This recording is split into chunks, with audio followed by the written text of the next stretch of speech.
M Kumar mathematics classes. आज कितना 3 तारीख हो गया। क्लास 12 लेक्चर 5 या 6 है।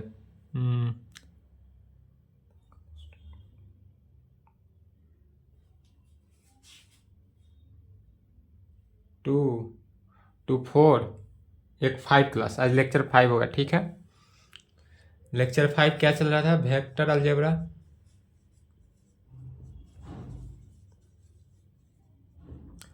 वेक्टर अलजेब्रा में वेक्टर को कितने भागों में बांटे थे? 2 भागों में बांटा गया था। एक था क्रॉस प्रोडक्ट, डॉट प्रोडक्ट। पहला क्या था? Dot product. और दूसरा क्या था? Cross product. Dot product of 2 vector, जैसे vector A dot vector B, और क्रॉस प्रोडक्ट ऑफ 2 वेक्टर अर्थात vector A cross vector B में डिफाइन करते हैं। तो डॉट प्रोडक्ट पर जितने भी था सभी को सॉल्व कर दिए थे। डॉट प्रोडक्ट का प्रॉपर्टी, रिजल्ट सब बता दिया गया था। क्रॉस प्रोडक्ट आज देखना है। दूसरा क्या है? Cross product. टॉपिक डालेंगे क्रॉस प्रोडक्ट कहें या क्रॉस प्रोडक्ट को एक और नाम से जानते हैं क्या? Vector product. तो क्रॉस प्रोडक्ट कहें या वेक्टर, क्रॉस कहें या vector product of 2 vectors. Topic क्या डालेंगे? क्रॉस या वेक्टर प्रोडक्ट ऑफ 2 वेक्टर्स। हमारे पास क्या है? क्रॉस प्रोडक्ट कहा जाए या वेक्टर प्रोडक्ट कहा जाए, डॉट प्रोडक्ट कहा जाए या स्केलर प्रोडक्ट कहा जाए। डॉट प्रोडक्ट का दूसरा नाम क्या हो जाता है? Scalar product. और क्रॉस प्रोडक्ट का दूसरा नाम क्या हो जाता है? वेक्टर। ठीक है, इसके लिए वेक्टर प्रोडक्ट कैसा एंगल को कहेंगे? तो वेक्टर प्रोडक्ट कहें या क्रॉस प्रोडक्ट कहें, या यदि मान लेते हैं कोई लाइन ले लिए, यह क्या है? कोई लाइन है, या वेक्टर ए ले लेते हैं। यह जो है वेक्टर ए हो गया। यदि यह कोई वेक्टर ए लाइन ले लेते हैं, समझे अच्छे से। यदि कोई यह लाइन जो लिए यह क्या है? वेक्टर ए लाइन ले लेते हैं। इस एक initial line to final line, फिर इनिशियल लाइन से क्या ले लिए? वेक्टर बी लाइन ले लिए। यह इनिशियल लाइन, यह जो हुआ, इस इनिशियल लाइन से क्या हुआ? वेक्टर ए हुआ। और इस इनिशियल लाइन से यह वेक्टर बी हुआ। और इस दोनों वेक्टर ए और वेक्टर बी जो दोनों वेक्टर बना, इस दोनों के बीच का एंगल जो हुआ वह क्या हुआ? थीटा। यह जो बीच का एंगल है यह थीटा एंगल हो जाता है। बीच का एंगल क्या हो गया? थीटा। यदि कोई लाइन या वेक्टर ए ले लेते हैं, यहाँ पर यह जो लाइन है यह कैसा लाइन? वेक्टर बी लाइन ले लेते हैं, और बीच का एंगल जो है वह थीटा एंगल ले लेते हैं।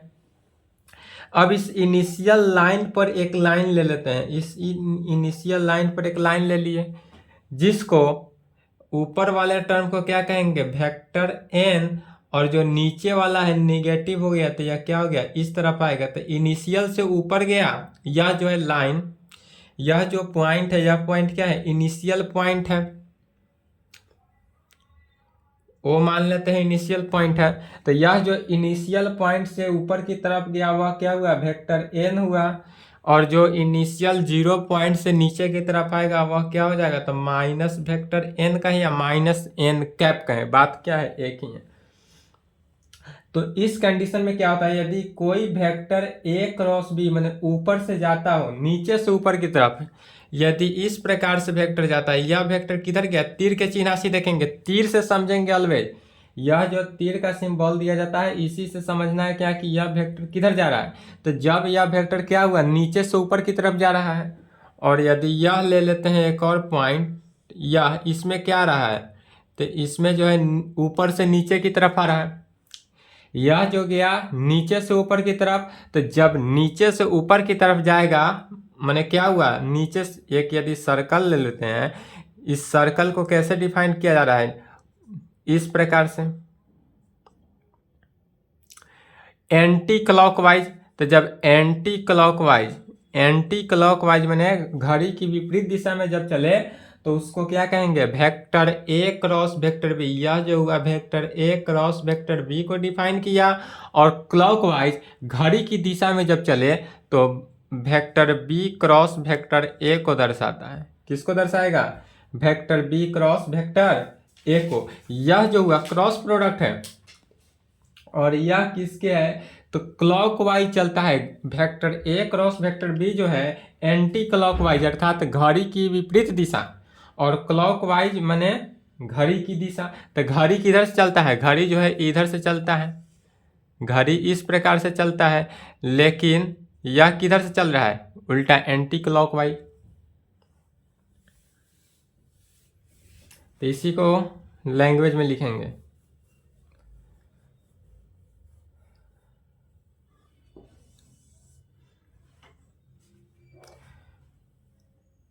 लेट मान लिए कि vector A and vector B, यह जो वेक्टर ए और vector B are two vectors है। Vector A and vector B are two vectors. Let मान लेते हैं कि vector A and vector B are two vectors and let theta be the angle between them. इस दोनों के बीच के एंगल है, थीटा क्या है, तो थीटा इस दोनों वेक्टर ए और वेक्टर बी जो है दो वेक्टर, इस दोनों वेक्टर के बीच का एंगल थीटा है। तो and let theta be the angle between two vectors, angle between two vectors them. यह जो है थीटा दो वेक्टर के बीच का क्या है, एंगल को दर्शाता है। देन तब कहेंगे क्रॉस या वेक्टर प्रोडक्ट, देन क्रॉस या vector product of two vectors, कौन सा, तो vector A and vector B is denoted by, कैसे डिनोट करेंगे, तो vector A cross vector B and is defined bye.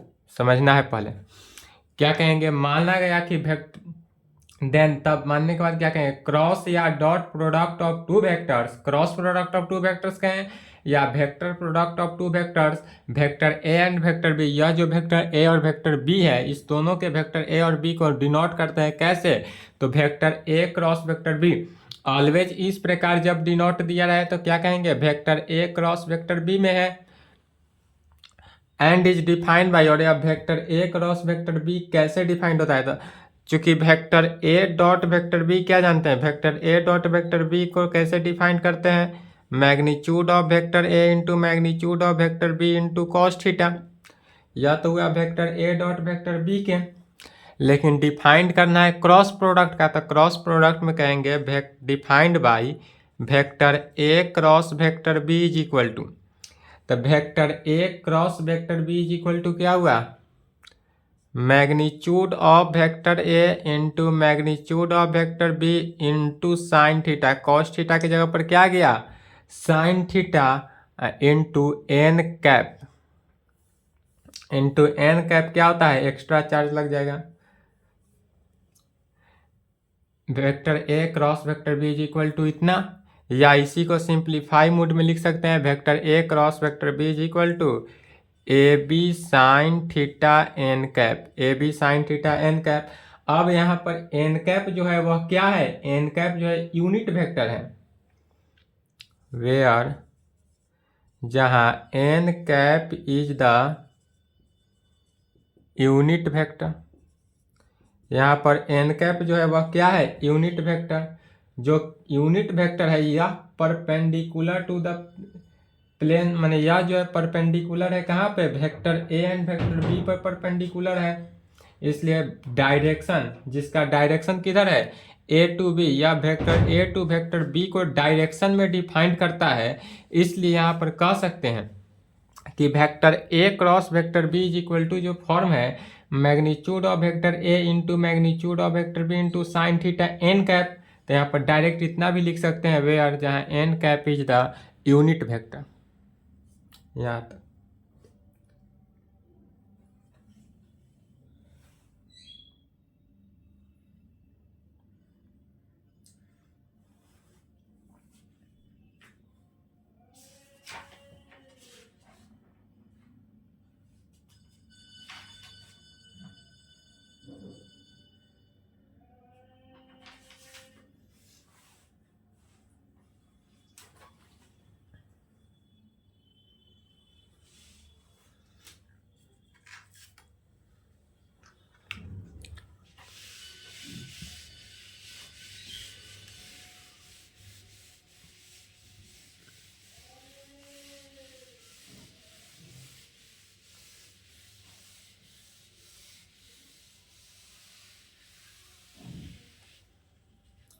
अब लिखेंगे properties of vector product of two vector, या नोट पॉइंट वाले लिख लें। नोट में लिखेंगे क्या vector A cross vector B, हमारे पास जो vector A cross vector B है क्या आया, तो A B sine theta N cap direct इतना लिख सकते हैं, vector A cross vector B is equal to A B sine theta N cap. और यह जो आया कैसा क्वांटिटी में डिफाइंड हुआ, तो वेक्टर क्वांटिटी। यह जो हुआ वेक्टर क्वांटिटी में डिफाइंड हुआ, वेक्टर क्वांटिटी। जब यह वेक्टर क्वांटिटी है इसलिए कह सकते हैं हेंस यहाँ vector A cross vector B is called vector product of two vector, is called vector product of two vectors, vector product of two vectors. अब लिखना है प्रॉपर्टीज ऑफ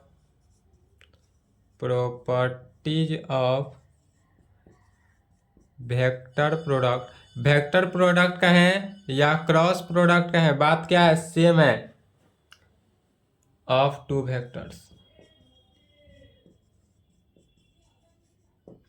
इसका प्रॉपर्टी देखना है, प्रॉपर्टी क्या होती है। पहला प्रॉपर्टी लिखना है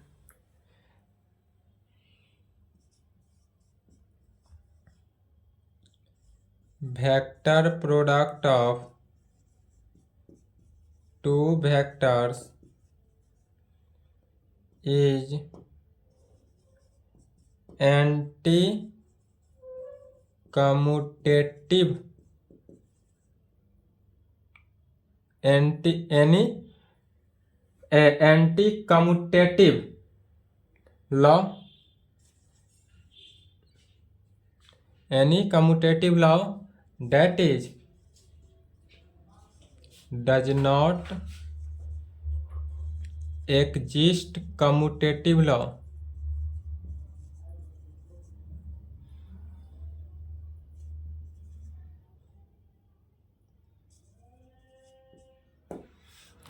क्या कहें, पहला प्रॉपर्टी लिखना है vector product of two vectors is anti commutative law. यह एंटी कम्यूटेटिव लॉ को होल्ड करता है, डज नॉट एग्जिस्ट, या एग्जिस्ट ना लिखे, does not hold commutative law, does not hold commutative law, ठीक है। यह जो है कम्यूटेटिव लॉ को होल्ड नहीं करता है। क्रॉस प्रोडक्ट जो है, क्रॉस प्रोडक्ट कहें या वेक्टर प्रोडक्ट कहें, दोनों कंडीशन में कम्यूटेटिव लॉ को होल्ड नहीं करता है। और डॉट प्रोडक्ट या स्केलर प्रोडक्ट जो है वह कम्यूटेटिव लॉ को होल्ड करता है। डेट इज, तब इस कंडीशन में क्या होगा, जब यह कम्यूटेटिव लॉ को होल्ड नहीं किया तब राइट हैंड साइड क्या हो जाएगा, निगेटिव के साथ जुट जाएगा।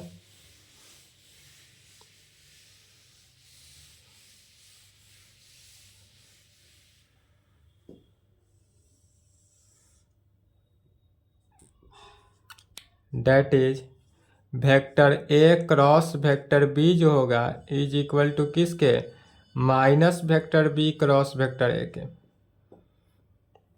Vector A dot vector B is equal to होता था vector B dot vector A के, बट यहाँ पर क्या हुआ, vector A cross vector B is equal to minus vector A cross vector B. यह ऑब्जेक्टिव के लिए इंपॉर्टेंट है। इस प्रकार से भी ऑब्जेक्टिव पूछा जाता है। इसका प्रूफ देख लेते हैं। कहेंगे we have vector A cross vector B के डिफिनीशन से क्या जानते हैं, तो magnitude of vector A into magnitude of vector B into sine theta N cap होता है। वेयर जहाँ एन कैप क्या है, यूनिट वेक्टर, या इसी को लिख सकते हैं A B sine theta N cap में इसको इक्वेशन 1 मान लेते हैं। And vector B cross vector A निकालना है, तो वेक्टर बी क्रॉस ए में magnitude of vector B into magnitude of vector A into sine theta N cap, sine theta N cap नहीं होकर यह क्या हो जाएगा, क्योंकि बी क्रॉस ए है तो vector B cross A, vector B cross vector A है, तो फर्स्ट डिफिनीशन जो लिखे थे यहाँ पर फिगर के अनुसार, तो यह किस तरफ गया, निगेटिव साइन की तरफ चला गया, तो माइनस एन कैप, यह किसको दर्शाया, माइनस एन कैप को दर्शाएगा। अर्थात यह किसके इक्वल हो गया, ए बी, माइनस बाहर आ गया तो A B sine theta N cap, यह जो माइनस था बाहर आ गया, इक्वेशन 2। अब देखेंगे तो फ्रॉम फर्स्ट एवं सेकेंड से, या इसमें is equal to minus A B sine theta N cap, A B sine theta N cap का वैल्यू क्या है, vector A cross vector B, तो minus vector A cross vector B, क्या किए, यूजिंग फर्स्ट। इस प्रकार से भी बना सकते हैं यूजिंग फर्स्ट करके, इसी को कह सकते हैं which can be written as, which can be written as, इसको कैसे लिखेंगे, तो vector A cross vector B is equal to minus vector B cross vector A में, इसको ब्रैकेट में लिखेंगे। Vector A cross vector B is equal to minus vector B cross vector A में।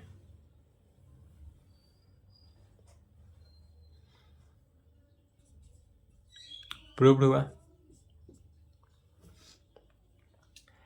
Dot product जो है क्या होता है, इक्वल हो जाता है, लेकिन क्रॉस प्रोडक्ट के कंडीशन में इक्वल नहीं होता है। एक पॉजिटिव के केस आया तो दूसरा निगेटिव के केस आया, इसलिए vector A cross vector B जो है not equal to vector B cross vector A.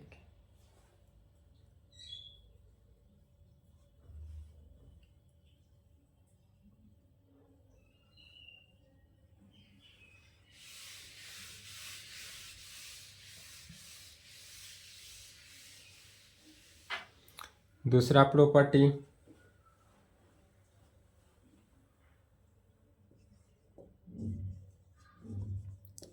Cross product of equal vector.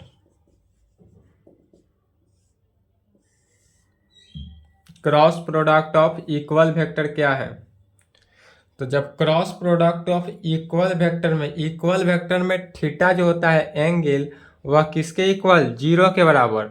तो थीटा जब जीरो के बराबर हो जाएगा, अर्थात vector A cross vector B का वैल्यू कितना हो गया, magnitude of vector A into magnitude of vector B sine theta N cap. तो थीटा के जगह पर क्या रख देना है, जीरो इंटू एन कैप, अर्थात A B into sine zero का वैल्यू जीरो, तो यह पूरे के पूरे वैल्यू क्या हो जाएगा, जीरो। तो vector A cross vector B is equal to कितना, जीरो। कब कंडीशन में, तो क्रॉस प्रोडक्ट या vector product of equal vector के कंडीशन में। इक्वल वेक्टर, तो वेक्टर बी के जगह पर क्या है, वेक्टर ए ही होगा, दोनों के दोनों वेक्टर ए ही होगा, वेक्टर ए।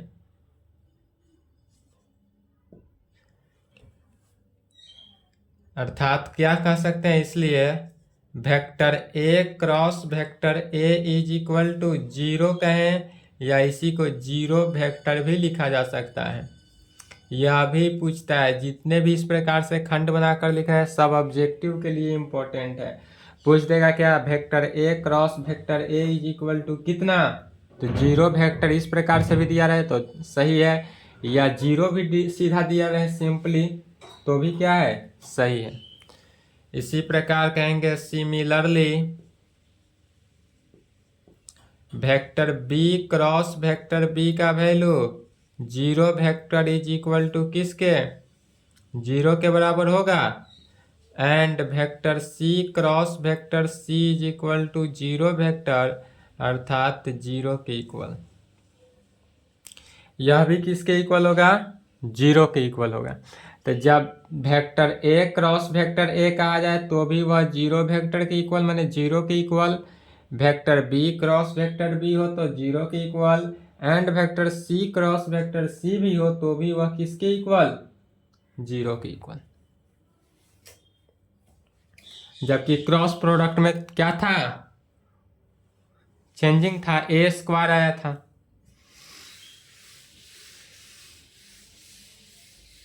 डॉट प्रोडक्ट और क्रॉस प्रोडक्ट को मिक्स नहीं करेंगे, ठीक है। अधिकांशतः स्टूडेंट मिक्स कर देते हैं, लेकिन मिक्स नहीं करना है। पहले डॉट प्रोडक्ट पढ़ना है, उसके बाद ही क्रॉस प्रोडक्ट पर फोकस करेंगे।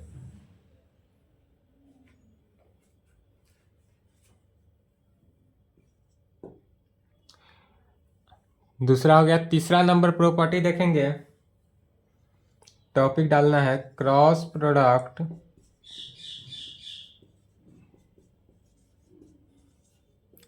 Of equal and unequal. यह कंडीशन क्या करता है? इक्वल को भी सेटिस्फाई करता है एंड अनइक्वल को भी सेटिस्फाई करता है। माने इक्वल हो भी सकता है, नहीं भी हो सकता है। तो अनइक्वल यूनिट वेक्टर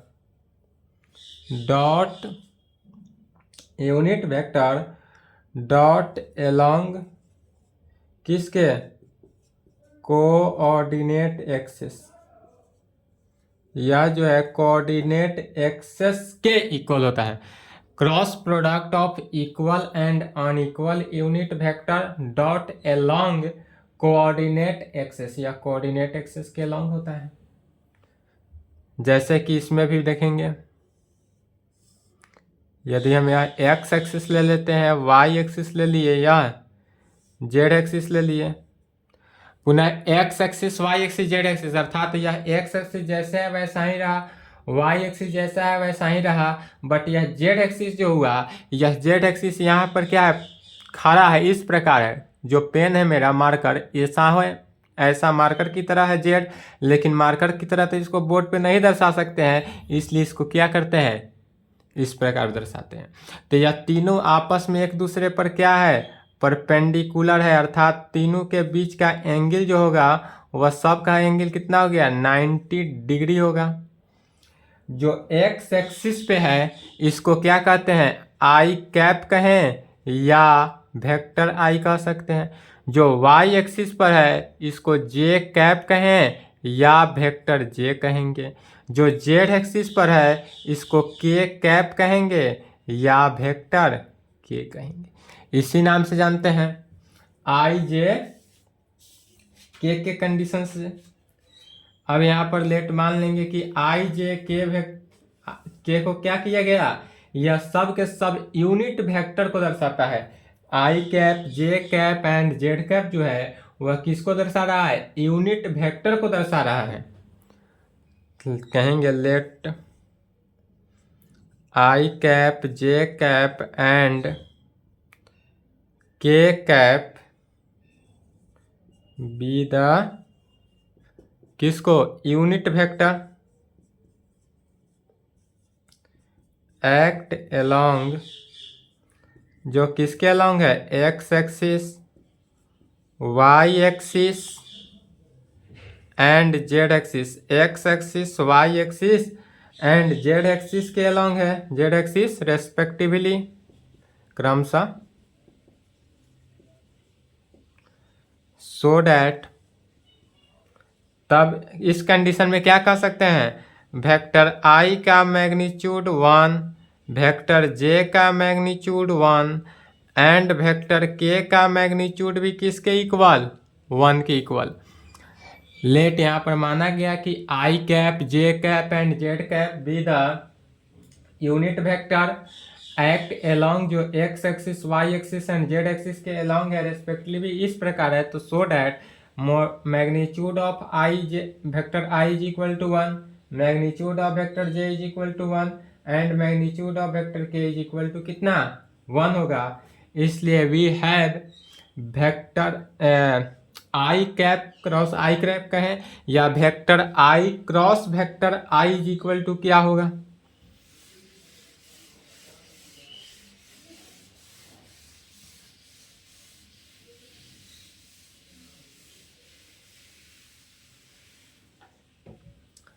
तब इस कंडीशन में कहेंगे यहाँ से we have vector I cross vector I is equal to, तो vector I cross vector I निकालना अर्थात magnitude of vector I into magnitude of vector I into sine 90 degree, चूंकि साइन 0 डिग्री, साइन किसके zero, zero कैसे होगा, तो चूंकि आई cross आई कर रहा है, मतलब आई, यह जो आई है एक्स एक्सिस इसी पे दोबारा आई कर रहा है, वेक्टर आई क्रॉस वेक्टर आई, अर्थात यह जो दोनों के दोनों आई पर ही किया तो इस दोनों के बीच का एंगल कितना हो गया 0 डिग्री। यही यदि आई जे के साथ करता तो 90 डिग्री, तो यह 0 हो गया इनटू एन कैप, और यह एन कैप का वैल्यू क्या होता है, यूनिट वेक्टर है। तो यहाँ पर जब एन यूनिट वेक्टर है तो यह किस कैप होगा, आई कैप, आई कैप कहेंगे। तो साइन 0 का वैल्यू तो चलिए मैग्नीट्यूड ऑफ वेक्टर आई कितना है 1, magnitude of vector I 1, sine 0 0, I cap, इसलिए पूरे के पूरे value vector 0 is equal to 0। तो यहाँ पर क्या रिजल्ट निकला, vector I cross vector I is equal to 0 vector, और यह 0 के इक्वल होता है। डॉट प्रोडक्ट में क्या निकला था, vector I dot vector I is equal to 1 निकला था उसका value, but vector I cross vector I जो होता है वह किसके इक्वल, 0 वेक्टर के इक्वल होता है, अर्थात किसके 0 के बराबर। सिमिलरली इसी प्रकार vector J cross vector J किसके बराबर, 0 वेक्टर इज इक्वल टू 0 के equal, and vector K cross vector K is equal to 0 vector is equal to यह भी 0 के इक्वल। तो vector I cross vector I is equal to 0 vector, vector J cross vector J is equal to 0 vector, and vector K cross vector K is equal to भी 0 vector हो गया।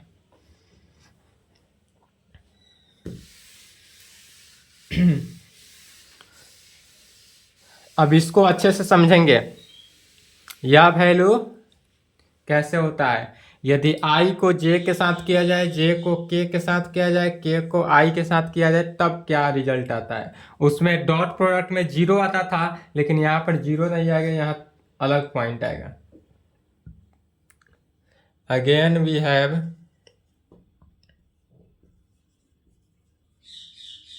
यदि again ले लेते हैं vector I cross vector J is equal to, तो vector I cross vector J निकालना हो तो कैसे निकालेंगे, vector I cross vector J is equal to के कंडीशन में देखेंगे magnitude of vector I into magnitude of vector J into sine. अब यहाँ पर देखेंगे चूंकि वेक्टर फिगर से समझना है, आई क्रॉस जे कहे तो भी 90 डिग्री, जे क्रॉस आई के कहे तो भी 90 डिग्री, और के क्रॉस आई कहे तो भी 90 डिग्री होगा, तो साइन 90 डिग्री। और यहाँ पर एन कैप का जो वैल्यू हुआ वह एन कैप किस में, एन कैप किस में, तो एक्स एक्सिस आई जे का मल्टीप्लीकेशन हो रहा है, तो आई जे का मल्टीप्लीकेशन हुआ तो के कैप में, तो यह जो हुआ के कैप, यहाँ चूंकि वेक्टर लिखते आ रहे हैं तो इसको भी वेक्टर के कर देंगे। तो मैग्नीट्यूड ऑफ वेक्टर आई कितना 1, magnitude of vector J 1, sine 90 का वैल्यू 1 और वेक्टर के, तो यहाँ पर क्या निकला, vector I cross vector J is equal to vector K. जब वेक्टर आई को वेक्टर जे के साथ मल्टीप्लाई कर क्रॉस प्रोडक्ट करते हैं, मल्टीप्लाई नहीं, vector I cross vector J is equal to vector K होता है। सिमिलरली इसी प्रकार वेक्टर जे क्रॉस वेक्टर के करेंगे तो क्या होगा, तो वेक्टर जे, फिगर से समझना है, vector J cross vector K is equal to vector I, and vector K cross vector I is equal to, तो vector K cross vector I is equal to क्या बचा, वेक्टर जे। इसी का एक और नाम कहते हैं साइक्लिक फॉर्म भी कहा जाता है। तो जब भी साइक्लिक फॉर्म पूछे तो यही होता है, साइक्लिक फॉर्म में यह होता है, साइक्लिक फॉर्म में जैसे यही फिगर है, इसी को दर्शाते हैं। यदि एक सर्किल ले लेते हैं, यह इस प्रकार से रोटेट कर रहा है। यहाँ पर क्या है, वेक्टर आई हुआ, वेक्टर जे हुआ, और यह क्या हुआ, वेक्टर के हुआ। तो vector I cross vector J is equal to vector K, vector J cross vector K is equal to vector I cross फिर vector K cross vector I is equal to vector J. यह जो हुआ कैसा हुआ, anti clockwise के direction में हुआ। यह किसके कंडीशन में हुआ, एंटी क्लॉकवाइज के डायरेक्शन में। यह जो चल रहा है यह एंटी क्लॉकवाइज, एंटी क्लॉकवाइज। तो जब यह एंटी क्लॉकवाइज डायरेक्शन में घूमता है तो यह कैसा जा रहा है, पॉजिटिव की दिशा, पॉजिटिव डायरेक्शन में जा रहा है। इसका डायरेक्शन क्या हो गया, पॉजिटिव। जब यह एंटी क्लॉकवाइज डायरेक्शन में जाए तो क्या हो गया, पॉजिटिव के कंडीशन। लेकिन यही जब क्लॉकवाइज के डायरेक्शन में आ जाए, यह क्या गया, क्लॉकवाइज डायरेक्शन में आ जाए, माने यह क्या हुआ, आई जे के, यह कैसा डायरेक्शन हो गया, क्लॉकवाइज। तो जब यह क्लॉकवाइज डायरेक्शन में आएगा तो यह वैल्यू जो हुआ नीचे की तरफ आया, और यह क्या हो गया, निगेटिव साइन को दर्शाता है। और निगेटिव साइन को दर्शाएगा अर्थात vector I cross vector J is equal to इतना तो होता है, लेकिन चूंकि यह निगेटिव साइन को दर्शा रहा है इसलिए अब vector J cross vector I ऐसे आएगा। Again vector J cross vector I, vector J cross vector I is equal to क्या हुआ, minus vector K, negative sign में। Vector J cross vector I, vector J cross vector I is equal to minus vector K, vector I cross vector K is equal to minus vector J, vector I cross vector K is equal to minus vector J, vector I cross vector J is equal to minus vector A का दर्शाता है। And vector K cross vector J is equal to minus vector I, vector K cross vector J क्या हुआ, vector K cross vector J is equal to minus vector I को दर्शाता है। ठीक है, तो इस प्रकार से यह किस वेक्टर को दर्शाया, यह वेक्टर डिफाइन करना अनिवार्य था। यह कैसे डिफाइन हुआ समझ गए। यह जितने भी खंड के अंदर लिखा गया है सभी को याद रखेंगे, और यह समझने का ट्रिक है, कैसे समझें इसको याद रखना है। तो यहाँ तक कंप्लीट करें, इससे क्वेश्चन भी पूछता है। ऑब्जेक्टिव, आज का जो लेक्चर चला है लेक्चर 5 जो है ऑब्जेक्टिव के लिए मोर इम्पोर्टेंट है। इससे आपका 2 नंबर का ऑब्जेक्टिव रहेगा ही रहेगा। जो आज का लेक्चर है सिर्फ ओनली फॉर आज का लेक्चर से 2 नंबर का ऑब्जेक्टिव। यहाँ तक कंप्लीट कर ले, इसके आगे नेक्स्ट।